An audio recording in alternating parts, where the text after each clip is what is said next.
ఇక బీసీ రిజర్వేషన్లు రాష్ట్రంలో బీసీల రిజర్వేషన్లపై బగ్గుమంటున్న పరిస్థితి కనపడతా ఉంది. సో, 42% కాదు. ఒకవైపు 17% 17 పాయింట్ 17% తగ్గించారనేది ఆందోళన వ్యక్తం చేస్తూ బీసీ సంఘాలన్నీ కూడా ఆగ్రహం వ్యక్తం చేస్తున్నాయి ప్రభుత్వం మీద.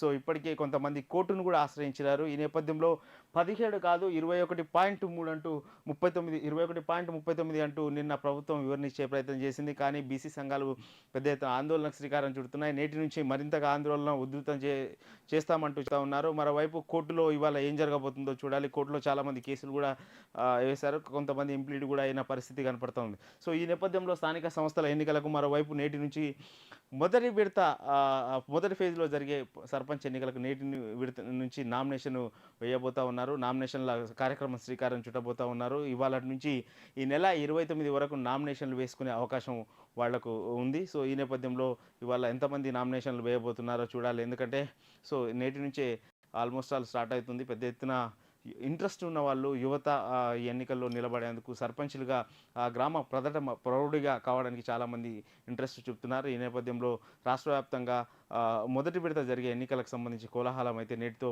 ప్రారంభం కాబోతా ఉంది.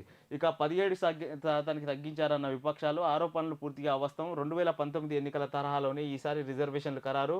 కానీ ఎస్టీ నోటిఫైడ్ గ్రామాలను కలిపి లెక్కించడంతో వాస్తవాలు తారుమారు. నిజానికి 8 జిల్లాల్లో పెరిగిన బీసీ రిజర్వేషన్లు సుప్రీం ఆదేశాలకు అనుగుణంగానే ప్రక్రియ. పంచాయతీ రిజర్వేషన్లపై ప్రభుత్వం స్పష్టత. సో, ప్రభుత్వం స్పష్టత ఇచ్చే ప్రయత్నం చేసింది. 17% కాదు 21% అంటూ నిన్న వివరణ ఇచ్చింది ప్రభుత్వానికి. దానికి సంబంధించిన కథనాన్ని ఇక్కడ ప్రత్యేకంగా ప్రచురించారు. ఇక బీసీల గొంతు కోసిన రేవంత్ రెడ్డి 42% రిజర్వేషన్ల పేరిట మోసం, 24%ని 17% తగ్గించారు. ఫ్యూచర్ సిటీ పేరిట 5 లక్షల కోట్ల దోపిడీకి యత్నం. సో, అపోజిషన్ పార్టీకి సంబంధించిన BRS party working president KTR నిన్న బీసీల రిజర్వేషన్ల బీసీల గొంతు కోశారు. బీసీలను మోసం చేసింది.